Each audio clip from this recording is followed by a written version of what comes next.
Illustration number 3 देखो, बहुत ही सिंपल सा ये भी है। ये भी बिजनेस मॉडल से रिलेटेड है, बिजनेस मॉडल ही असेस करने के लिए बोल रहा है। Entity B sells goods to customer on credit, credit पे ये गुड्स सोल्ड करता है। Entity B typically offer customer up to 60 days following the delivery of the goods to make the payment in full, यानी कि credit period 60 days का दे रहा है अपने कस्टमर्स को। Entity B collect cash in accordance with the contractual cash flow of the trade receivable and has no intention to dispose the receivables। ये simple सी तो बात है। अब देखो, ए लिमिटेड ने, कोई ऑर्गेनाइजेशन ने, क्या है इसका नाम, बी लिमिटेड, एंटिटीज बी जो है ये बैलेंस शीट बनाया, ये गुड्स सोल्ड किया, तो यहाँ पे लिखेगा ट्रेड रिसीवेबल्स, और ये ट्रेड रिसीवेबल्स जो है ये फाइनेंशियल एसेट्स है। कहीं ना कहीं हम दूसरे एंटिटीज़ को, अपने कस्टमर्स को हेल्प दे रहे हैं, यानी कि 60 डेज़ का हम क्रेडिट पीरियड दे करके उसे फाइनेंशियली हेल्प कर रहे हैं बिजनेस रन करने में। तो ये फाइनेंशियल एसेट्स हो जाएगा ट्रेड रिसीवेबल्स। अब ये क्लियरली इसमें बोल रहा है कि बी लिमिटेड का intention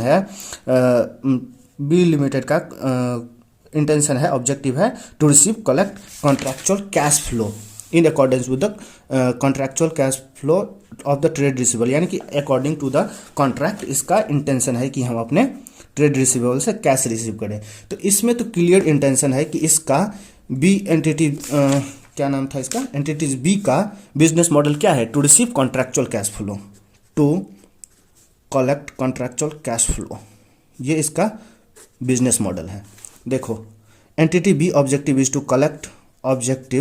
to collect contractual cash flow from the trade receivable and therefore trade receivable meet the definition business model test for the purpose of the classifying the financial assets। और हाँ, तो ये obviously to receive contractual cash flow है और इसको cell करने का कोई इंटेंशंस नहीं है, तो इस पे कौन सा मेथड ऑफ अकाउंटिंग लग जाएगा, एमोर्टाइज कॉस्ट मेथड।